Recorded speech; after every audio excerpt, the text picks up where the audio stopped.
खैबर पख्तूनख्वा में बल्दियाती इंतखाबात का दंगल इतवार 19 दिसंबर को सजेगा। तमाम तैयारियां मुकम्मल कर ली गई।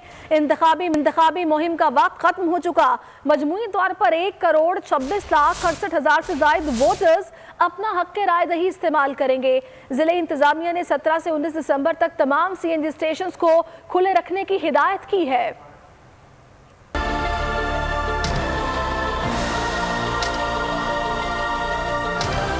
खैबर पख्तूनख्वा में इंतखाबी दंगल सजने को तैयार। 19 दिसंबर को 17 अजला में मैदान सजेगा। 9,223 पोलिंग स्टेशन और 28,892 पोलिंग बूथ कायम है। 2,528 पोलिंग स्टेशन नॉर्मल, 4,122 हसास, जबकि 2,507 पोलिंग स्टेशन इंतहाई हसास हैं। तहसील चेयरमैन या मेयर के लिए 689 उम्मीदवार, विलेज और नेबरहुड काउंसिल के लिए 19,285 उम्मीदवार मैदान में है। मजदूर किसान निशस्तों पर 7,428 उम्मीदवार, यूथ के 6,011 उम्मीदवार, खवातीन की निशस्तों पर 3,870 उम्मीदवार और अक़लियत निशस्त के लिए 293 उम्मीदवार के माबैन मुकाबला होगा। खैबर पख्तूनख्वा में मजमूई तौर पर 66 तहसील काउंसिल्स, 2,382 नेबरहुड और विलेज काउंसिल की निशस्तों के लिए पोलिंग होगी। 1,26,68,662 वोटर्स मनपसंद उम्मीदवारों का चुनाव करेंगे। जिला इंतजामिया ने फैसला किया है कि शहर भर में 17 से 19 दिसंबर तक CNG स्टेशन खुले रहेंगे। फैसला पोलिंग मटेरियल की गाड़ियों में तरसील के सबब किया गया है।